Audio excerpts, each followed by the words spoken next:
മുസ്ലിമീങ്ങളെ, മതത്തിന്റെ ഒരു നിയമം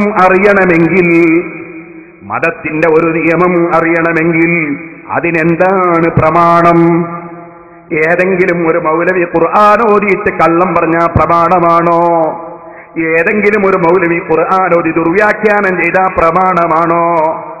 എന്താണ് ഇസ്ലാമിന്റെ പ്രമാണം?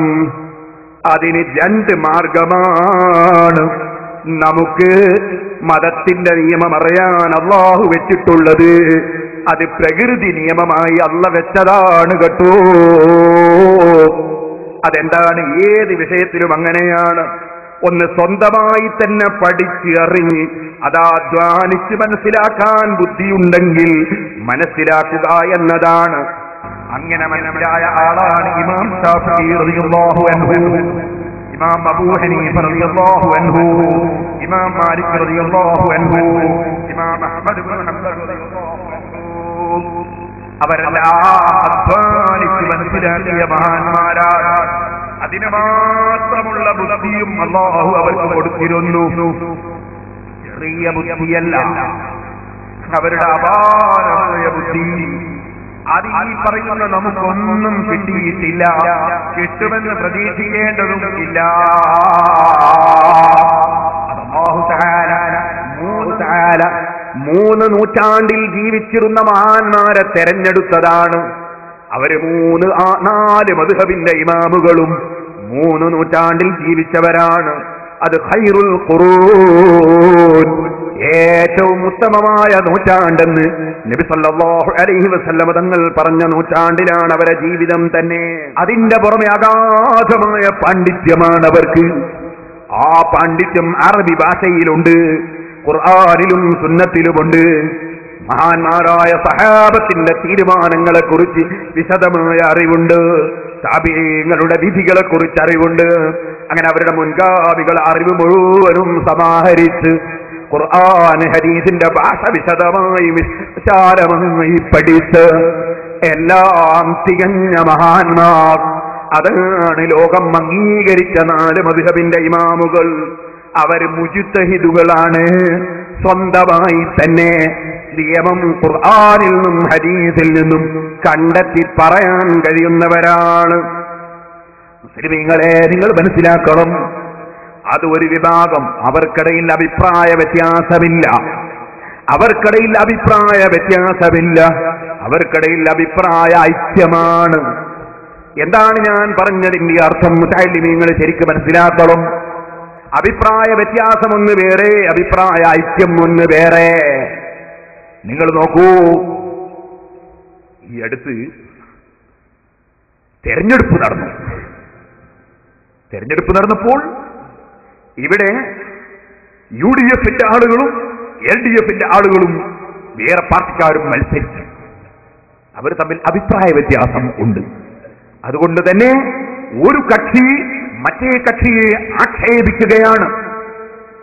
മാത്രമല്ല, ആ കക്ഷിയെ നിങ്ങൾ അനുകൂലിക്കരുത്, അനുകൂലിച്ചാൽ രാജ്യം തകർന്നു പോകും എന്ന് പ്രസംഗിക്കുകയാണ്. അഭിപ്രായ വ്യത്യാസമാണ്. ഒരു UDFകാരന്റെ പ്രസംഗത്തിൽ നമ്മൾ കേട്ടില്ല, നിങ്ങൾ UDFനോ LDFനോ ഏതെങ്കിലും ഒന്നിന് വോട്ട് ചെയ്തോളൂ എന്ന് പറയുന്നത് കേട്ടില്ല. ഒരു LDFകാരനും പറയുന്നത് കേട്ടില്ല, നിങ്ങൾ LDFനോ UDFനോ ഇഷ്ടമുള്ളതിന് വോട്ട് ചെയ്തോളൂ എന്ന് പറയുന്നത് കേട്ടില്ല. എന്തുകൊണ്ട്? അവർ തമ്മിൽ അഭിപ്രായ വ്യത്യാസമാണ്. ആർക്കും മനസ്സിലാകുന്ന ഒരു കാര്യമാണ് ഞാൻ പറയുന്നത്. എന്നാൽ ശാഫിഈ മദ്ഹബിലെ പ്രബലമായ ഗ്രന്ഥമാണ് ഫത്ഹുൽ മുഈൻ. ആ ഫത്ഹുൽ മുഈനിന്റെ അവസാനം എന്താണ് പറയുന്നത്? തുഹ്ഫയിൽ ഇബ്നു ഹജർ അൽ-ഹൈതമി റളിയല്ലാഹു അൻഹു എന്താണ് പറയുന്നത്? ലോകത്തുള്ള എല്ലാ മദ്ഹബിലെയും ഇമാമിങ്ങൾ എന്താണ് പറയുന്നത്? ഓ മുസ്ലിമീങ്ങളെ, നിങ്ങൾ ഒന്നുകിൽ ഹനഫിയാവുക, അല്ലെങ്കിൽ മാലിക്കിയാവുക, അല്ലെങ്കിൽ ശാഫിയാവുക, അല്ലെങ്കിൽ ഹംബലിയാവുക.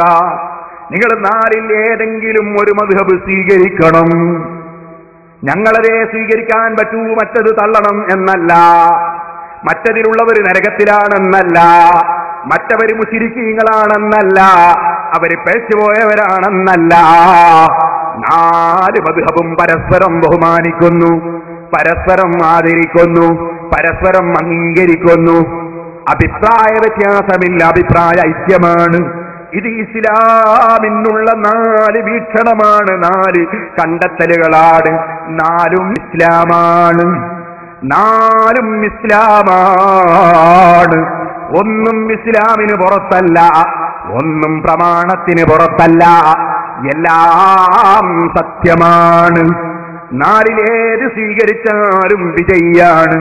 അപ്പോൾ മനസ്സിലായി 4 മദ്ഹബിനിടയിൽ അഭിപ്രായ ഐക്യമാണ്, അഭിപ്രായ വ്യത്യാസമില്ല. എന്നാൽ ചില വിഷയങ്ങൾ വരുമ്പോൾ, ശാഖാപരമായ വിഷയങ്ങളിൽ അവർ 2 നിലക്ക് പറയും. കാരണം ഖുർആനും സുന്നത്തും 2 നിലക്ക് വരുന്ന വിധത്തിലാണത് പഠിപ്പിച്ചത്. ഞാനതിന് പലപ്പോഴും ഉദാഹരണം പറഞ്ഞിട്ടുണ്ട്.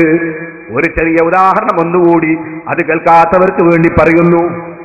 അഷ്റഫുൽ ഖൽഖ് സല്ലല്ലാഹു അലൈഹി വസല്ലം തങ്ങൾക്ക് ഇറങ്ങിയ ഖുർആൻ, ആ ഖുർആൻ പറയുകയാണ്, വൽ മുതല്ലഖാതു യതറബ്ബസ്ന ബി അൻഫുസിഹിന്ന സലാസത ഖുറൂ.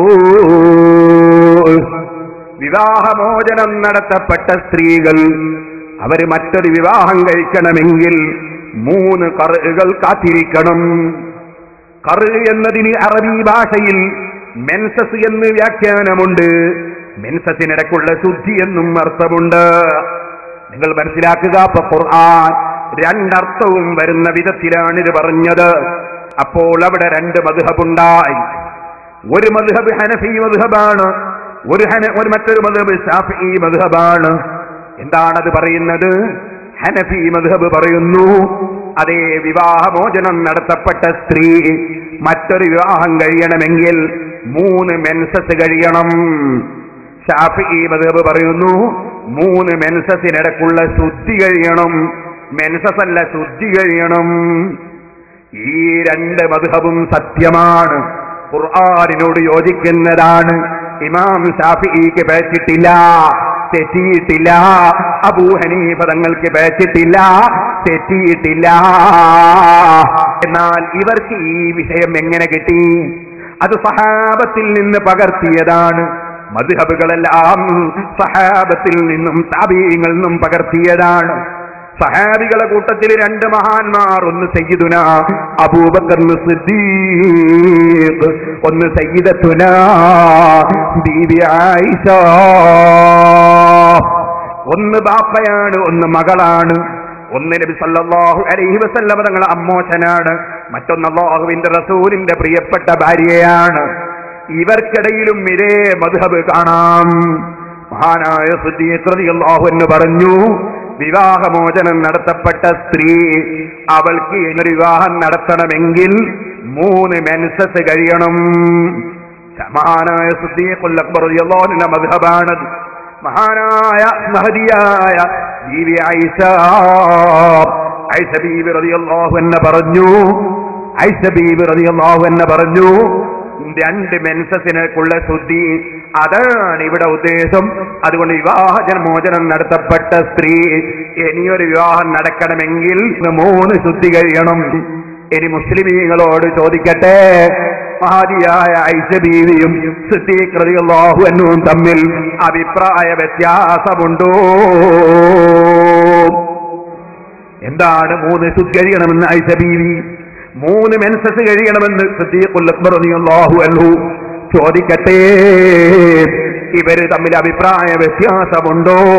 അതല്ല, അഭിപ്രായ ഐക്യമുണ്ടോ? ഇല്ല, ഇല്ല, അഭിപ്രായ വ്യത്യാസമില്ല.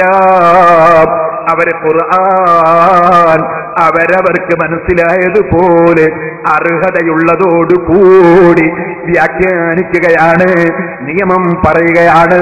അത് പറയേണ്ടതാണ്. ഇതിൽ അതാ സിദ്ദീഖുൽ അക്ബറിന്റെ പക്ഷത്താണ് അബൂ ഹനീഫ, ആയിഷ ബീവിയുടെ പക്ഷത്താണ് ഇമാം ശാഫിഈ റളിയല്ലാഹു അൻഹും. ഇവര് തമ്മിൽ അഭിപ്രായ വ്യത്യാസമില്ല. അല്ലാഹുവിന്റെ ഖുർആൻ പറഞ്ഞത് ഈ സഹാബത്തിനെ പിന്തുടരാനാണ് കേട്ടോ. അവർക്കിടയിൽ മദ്ഹബുണ്ട്, ഇമാമികൾക്കിടയിലും മദ്ഹബുണ്ട്. ഇതാണ് ഇസ്ലാം.